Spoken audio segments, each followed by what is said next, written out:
নমস্কার, আমি তাপসী রান্নাঘরে সকলকে অনেক স্বাগত জানাই। চলে এসেছি আবার একটি সম্পূর্ণ নতুন রেসিপি নিয়ে। আজকের রেসিপি সীতাভোগ। তো আমি আজকে হলুদ রঙের সীতাভোগ বানাবো। এর আগেও আমি সাদা রঙের বানিয়েছিলাম সীতাভোগ, সেটাও আমি কিন্তু আপলোড করেছি। তো এবার আমি হলুদ রঙের বানাচ্ছি। আপনারা চাইলে ডেসক্রিপশন বক্সে আমি দিয়ে দেবো লিঙ্কটা, আপনারা দেখে নিতে পারেন। তো চলুন, এখানে আমি 150 গ্রাম মতো ছানা নিয়েছি। আমি কিন্তু আর দুধ থেকে ছানা কাটানোটা দেখাইনি, তাহলে ভিডিওটা আরো অনেক বড় হয়ে যেত। যাই হোক, 150 গ্রাম ছানার জন্য এখানে প্রথমে আমি দিয়ে দেবো, এখানে লাগবে চালের গুঁড়ো। আপনারা এখানে বাসমতি চালের গুঁড়ো বা গোবিন্দভোগ চালের গুঁড়ো নিতে পারেন। আমি কিন্তু গোবিন্দভোগ চালের গুঁড়ো নিয়েছি। তো 150 গ্রামের জন্য প্রথমে আমি 4 চামচ দিয়েছি চালের গুঁড়ো। প্রয়োজনে আমি আরো 1-2 চামচ ব্যবহার করতে পারি, তবে আমি মেখে দেখি তারপরে দেখবো। তো প্রথমেই ভালো করে মেখে নিচ্ছি, আর ডোটা কিন্তু একটু শক্ত করেই করতে হবে। দেখুন, আমার এখানে আরো 1 চামচ মানে 150 গ্রাম ছানার জন্য এখানে আমি 5 চামচ চালের গুঁড়ো নিয়েছি, আর আমি কিন্তু গোবিন্দভোগ চালের গুঁড়ো নিয়েছি। আপনারা যে কোনো দুটোর মধ্যে একটা চালের গুঁড়ো নিলেই কিন্তু যথেষ্ট। এবার হাত দিয়ে চেপে চেপে ওই 4 মিনিট মতো, 3-4 মিনিট মতো ভালো করে, মানে দেখুন ঠিক এরকম ভাবে ছানাটাকে মেখে নিতে হবে। আর এই সীতাভোগ খেতে এত ভালো লাগে, একদম মিষ্টির দোকানের মতো। আর তাছাড়া বাড়িতে যদি বানিয়ে নেন, তাহলে এর মধ্যে কোনো ভেজালও থাকে না। আর আমি আপনাদের কাছে 100% বলতে পারি, দোকানের থেকে কিন্তু কোনো অংশে এখানে কম হবে না। দেখুন, এখানে 4-5 মিনিট মতো মেখে নিয়ে ভালো করে দেখুন বাটি দিয়ে ঢাকা দিয়ে 10 মিনিটের জন্য রেখে দিলাম। ততক্ষণে এখানে আমি শিরাটা করে নেব। এখানে আমি 1 কাপ চিনি নিয়েছি, 1 কাপ চিনির জন্য 1 কাপ জল নিয়েছি। তো আপনারা বাটিতে মেপে বা কাপে মেপে যে পরিমাণ চিনি নেবেন সেই পরিমাণে কিন্তু জল নেবেন। আর শিরাটা যেহেতু খুব একটা গাঢ় করার প্রয়োজন নেই, আর যেহেতু জল আর চিনি সমান সমান দিচ্ছি। দেখুন, এখানে কিছুটা আমি কাঠ মশলা দিয়েছি, একটা বড় এলাচ দিয়েছি, 2 টুকরো মানে 2 টুকরো এখানে দিয়েছি মানে দারুচিনি, আর 2টো দিয়েছি এখানে লং। এবার ভালো করে কিন্তু মানে ফুটিয়ে নেব চিনিটা। তবে আপনাদের কাছে যদি এই বড় এলাচ না থাকে, তাহলে এমনি এলাচই দেবেন, তবে বড় এলাচ দিলে খুব ভালো একটা স্মেল আসে।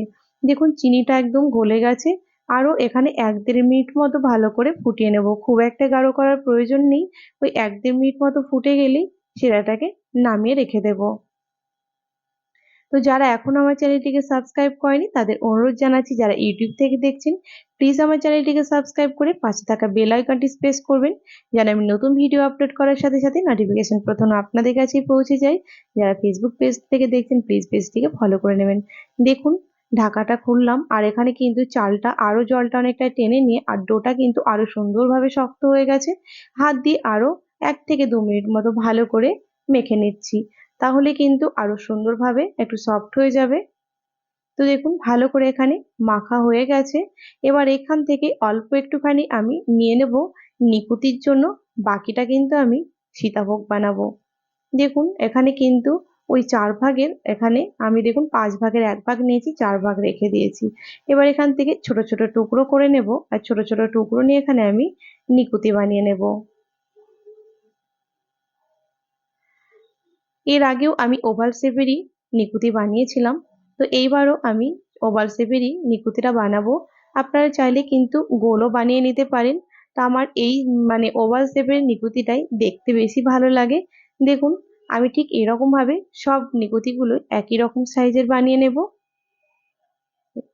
আমি এখানে দুটো বানানো আপনাদের দেখিয়ে দিলাম, এরকম ভাবে কিন্তু আমি সবগুলোকে বানিয়ে নেব। সবগুলো নিকুতি বানানো হয়ে গেছে, চলুন এবার ভেজে নেওয়া যাক। আমি তেলটা এখানে গরম করতে দিয়েছিলাম। আর নিকুতি ভাজার সময় কিন্তু অতিরিক্ত তেল গরম করার দরকার নেই, মোটামুটি তেল গরম হলেই কিন্তু নিকুতিটা এখানে ছেড়ে দেবেন। আর এখানে দেখবেন আস্তে আস্তে খুব সুন্দরভাবে ওপরে উঠে আসবে, আর নিকুতিগুলো সুন্দরভাবে ভাজাও হয়ে যাবে। এবার তেলগুলো হালকা হালকা করে দিয়ে দেব, আর সুন্দর করে নিকুতিগুলোকে আমি ভেজে নেব।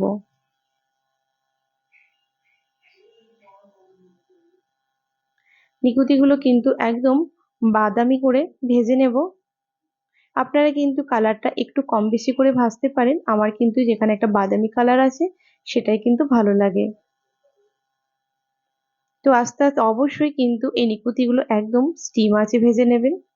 দেখুন, নিকুতিগুলো আমার ভাজা হয়ে গেছে, এবার আমি উঠিয়ে নিচ্ছি।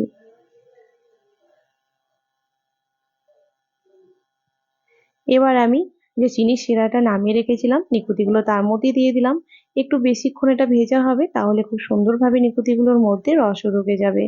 এবার যেহেতু আমি হলুদ রঙের বানাবো সীতাভোগটা, তার জন্য আমি দিয়ে দিচ্ছি ফুড কালার। তবে আপনারা অবশ্যই ভালো ফুড কালার ব্যবহার করবেন। আমি এখানে ইয়েলো ফুড কালার ব্যবহার করেছি। এবার ভালো করে এই ফুড কালারটা দিয়ে ছানাটাকে আমি মাখিয়ে নেব। সুন্দর করে দেখুন মাখানো হয়ে গেছে। এবার চলুন সীতাভোগগুলো আমি বানিয়ে নিই। ছানাটা আমি দুটো অংশে ভাগ করে নিলাম, যাতে আমার এখানে ছানাটা সীতাভোগ বানানোতে সুবিধা হয়। এবার তেলটাকে কিন্তু গরম করে একদম স্টিমে রাখতে হবে শুরু থেকে শেষ পর্যন্ত। এবার একটা নিয়েছি গ্রেটার।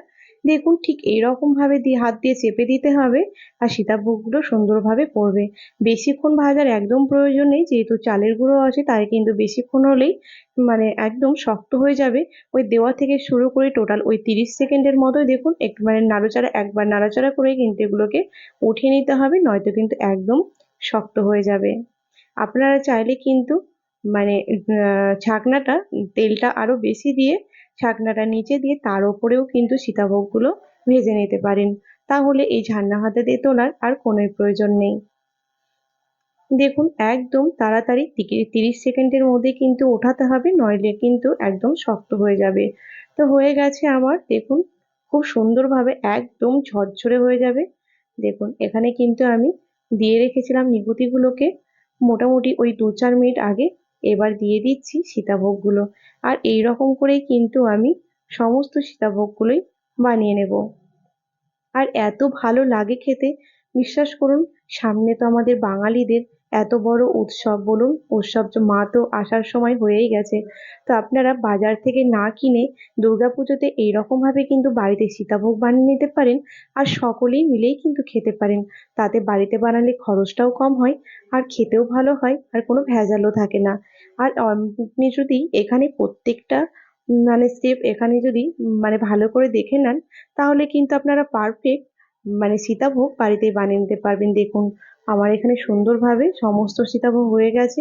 মিনিট 10 রেখেছিলাম, এবার একদম ছেঁকে উঠিয়ে নিচ্ছি। যেহেতু আমি নিকুতিগুলো আগেই দিয়েছিলাম, আর এখানে আমি সীতাভোগটাও দিয়েছি। এবার আমি আস্তে আস্তে সীতাভোগগুলো আর নিকুতিগুলো শিরা থেকে উঠিয়ে নেব। দেখুন খুব সুন্দরভাবে ভিজেও গেছে, 10টা মিনিট রেখেছিলাম। দেখুন একদম ঝরঝরে। আর এখানে কিন্তু দারুচিনি, লং আর যে এলাচ এলাচটা দিয়েছি সেগুলো কিন্তু শিরার মধ্যে রেখে দিয়েছি। সেগুলো কিন্তু আর এর মধ্যে দেবো না, তবে আপনারা সাজিয়ে দিলে দিতে পারেন। এখানে কিন্তু তার প্রয়োজন নেই, তবে সীতাভোগের মধ্যে এই গরম মশলার ফ্লেভারটা খুব প্রয়োজন ছিল। নিকুতিগুলো আমি উঠিয়ে নিয়েছিলাম আলাদা একটা পাত্রে। দেখুন সুন্দর করে এবার ইচ্ছে মতো সাজিয়ে দিলেই যথেষ্ট। কি ভালো লাগছে বলুন, আর এত ভালো খেতে হয়। দেখুন একদম ঝরঝরে। তা আজকে আমার রেসিপি যদি আপনাদের দেখুন সুন্দর করে সাজিয়ে দিয়েছি, কি ভালো লাগছে বলুন। তা আমার রেসিপি যদি আপনাদের ভালো লেগে থাকে তাহলে লাইক শেয়ার করতে ভুলবেন না। কমেন্টে কিন্তু আমাকে অবশ্যই জানাবেন এই হলুদ সীতাভোগের রেসিপি আপনাদের কেমন লেগেছে। আর ভালো লাগলে একটু লাইক শেয়ার করে দেবেন।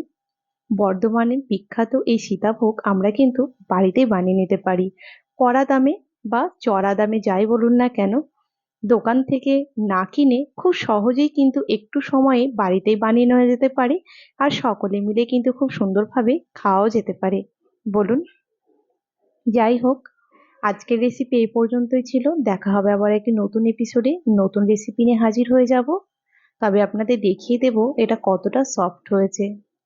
আর তার সাথে সাথে বলি, আমি যতটা ভালো বানিয়েছি আপনারা চাইলে তার থেকে আরো অনেক ভালো বানাতে পারবেন। দেখুন নিকুতিটাও কতটা সফট হয়েছে, দোকানের থেকে কিন্তু কোনো অংশেই কম নেই। আর বাড়িতে কি বলুন তো, কোনো রকম কোনো ভেজাল ছাড়াই খুবই কম সময়ে এই সীতাভোগ বানিয়ে নিয়ে যায়। তাহলে আজকের মতো আসি, টাটা।